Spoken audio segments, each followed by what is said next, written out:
center is on the right hand side. Now this center gives us the power to rule over people, and we become very, in extremes you see, we can become very arrogant, and we can become very, very sort of authoritative, and we might sort of end up with a funeral with 10,000 people behind us, all bought from market and put there behind you without any feelings. That's all, finished. With such a man finished, they say, oh, thank God he died. He was a horrible terror for us. So, that kind of a life can come with Raja Lakshmi. But in the center is the Lakshmi. Lakshmi is the goddess, is the power within us by which we balance, lead a very balanced life, by which we are satisfied.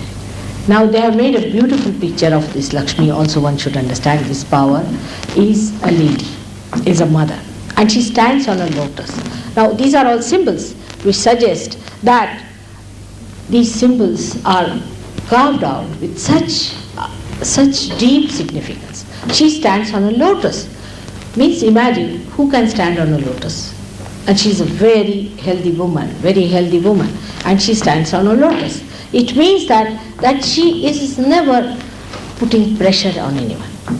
A rich man comes in, he must honk his car loudly because he's rich, so he thinks he must honk it higher. And a rich man must go in a big limousine or some sort of a thing to show off that he's very rich. If he comes to any program or they must sit in front, he should have the front seat, and he makes him known everywhere. Everybody must feel the weight of the rich man. He can run away with 10 wives of somebody, and he can have a big boat for himself, and he can get any number of women there, and he can spoil any families he likes because he's rich. This kind of thing comes in people, but Lakshmi, the one who stands on the lotus, means the beauty and the glory of the riches that God has given that person. Then it has got 2 red pink flowers in the hand that are lotus flowers again. Now the lotus is regarded as a very holy flower in India because it is so receptive to everything that is crude and funny. First of all, it is born in the mud.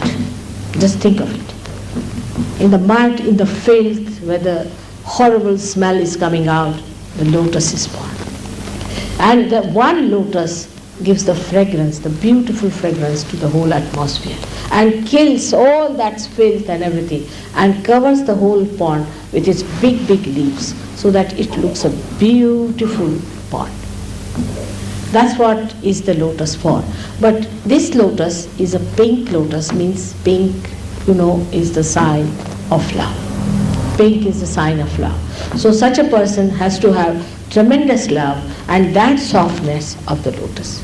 Now the inside of the lotus is very soft and nice. And I don't know what you call that, the black bee, a very big one, which has got horrible, the black bee is like that, which has got angular legs and things like that. Horrible, you cannot touch it. That one can find its place in the lotus. When it goes to the lotus opens its petals and takes it inside and makes it sleep on the corona that it has, very soft one on the bed, and covers it nicely and gives it a nice, swinging feeling that it feels it is in the lap of the mother and it sleeps on. Even such an animal, it gives a place to live. Now the man who is a Lakshmipati, the one who is blessed with Lakshmi, has to have a temperament like that. Anybody who comes to his house, anyone, should be very readily accepted. I have seen people like that. I have seen in my lifetime. Should be accepted, and they should be very gratified to have such people in the house, and should feel that, oh God, what a blessing it is that we have a guest in the house. But in modern times, we find out devices and methods how to avoid guests. Guests are equal to pests. I was in London, we were living on Surrey Hills, and we had bungalows, separate bungalows, quite good bungalows, I should say. There were 7 bungalows. And poor husbands were taken to task for mowing the lawns and everything, and the wife used to tell them, now come along, do it properly. And the polishing of the brass, whatever was there, and everything was done very well. But I didn't see even a rat enter those houses. Even a rat. I mean, leave alone human beings. Nothing entered those houses, only these 2 persons used to come out and go in.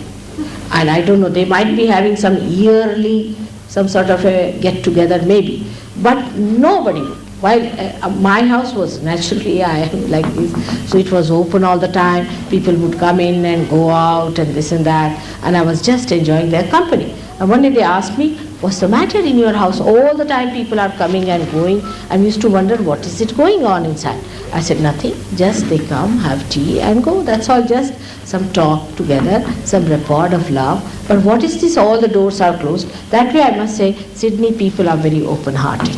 And they like to be together. There is a togetherness in them. But with all this, if you cannot have togetherness to enjoy your wealth with others, then what's the use of all the wealth? If you have wealth, you'll go for horse racing. That's also your own enjoyment. If you have wealth, you will do something else which is so individualistic. You cannot enjoy your wealth unless and until you share it. As I told you the other day, that I am a capitalist in the sense I have all the powers within myself.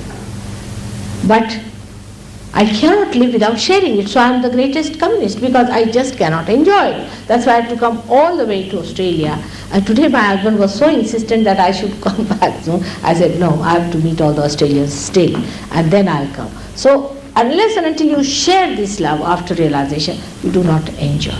All isms drop out because you become combination of both extremes, and you just start enjoying yourself.